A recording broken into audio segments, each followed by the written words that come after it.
masses of tumbles, rolls, dives, roulades, lobjabacks, and he's just warming up, I can assure you. This is the most outstanding little machine.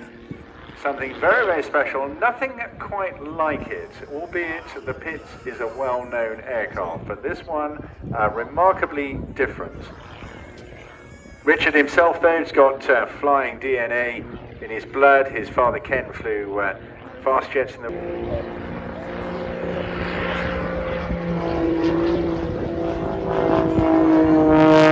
Now you're just getting a taste of what this guy can do. Coming in environmentally efficient smoke that is used by most teams now as a form of ondina. And of course you know all about negative G now, that's all the blood rushing to your heads. But this guy doesn't like to fly anywhere in a straight line. Even that was a curve, so he always throws in where he can an additional couple of rolls and spins. And I am stretching my head out of the window here to catch this one as well, rolling all the way down there. And again, although energy management is essential in this, he actually has a huge amount of power in a massive engine he's got on the front end, a 6-cylinder 8.5 litre Lycoming engine, giving him power. You'll see him doing the course of this display hover in the air, something quite extraordinary. Now this aircraft goes back to its design. On the side of this aircraft, and one famous aerobatic performer, a lady in this case, named Betty Skelton, refer to her aircraft the Little Stinker. And if you're over in Washington, you can see that appropriately in an upside down position in the Smithsonian Museum at Dallas Airport. So these went on famously, especially through the 70s as well. Names such as Brian McComber and the Rothmans team in terms of British Aerobatic Championships feature in our memories.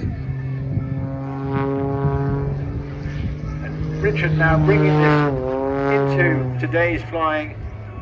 And this is like a little hoverfly, isn't it?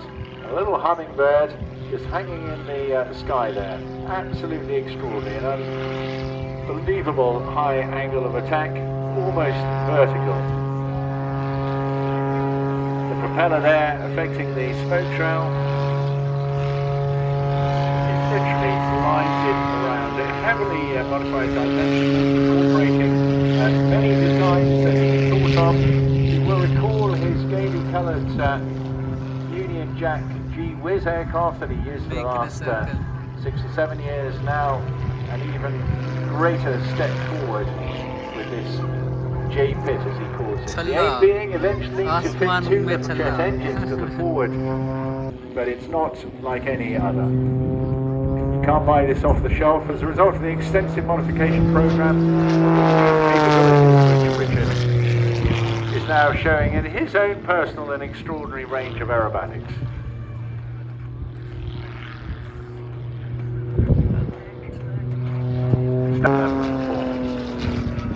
Years of expertise and another signature. He likes to arrive horizontally, pulling up now in a hard, heavy G pull up, 5 or 6 G there, and then turning, spinning.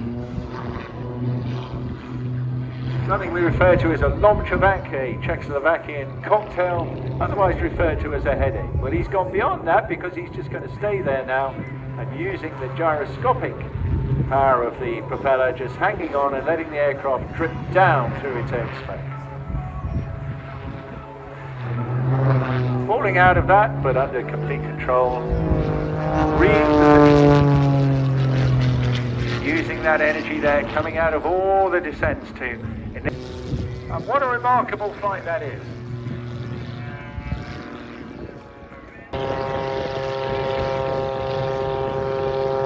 Again, that's 6-cylinder 8.5 litre engine. That's really pretty substantial on an aircraft of this size of this class.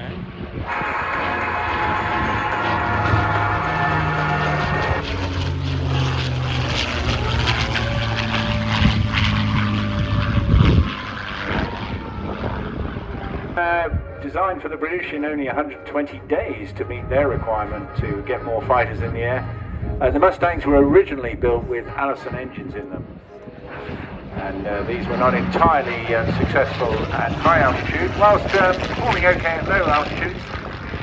They were a bit of a disappointing mixture until in 1942 the aircraft range was transformed with the fitting of the Rolls-Royce Merlin engine, which led to the redevelopment of both the B and C.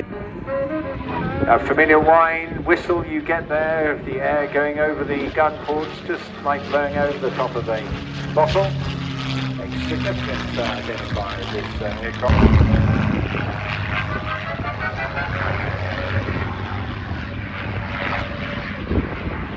This particular Mustang was built at North American's Inglewood facility in California, delivered to the United States Army Air Force in December 1944. Initially earmarked for service with the 8th Air Force in England, but changed because this aircraft is original in so many ways. A real veteran, entered combat with the 15th Air Force in early 1945, where it was based at Ramatelli Airfield in Italy. Served on escort in the 3rd Air Commando Group, but redesigned now to reflect the Tuskegee Airmen of the 332nd Group. And Peter Teichmann, enough to become a very successful entrepreneur and using his income then to train as a warbird pilot to fly them. Got a great...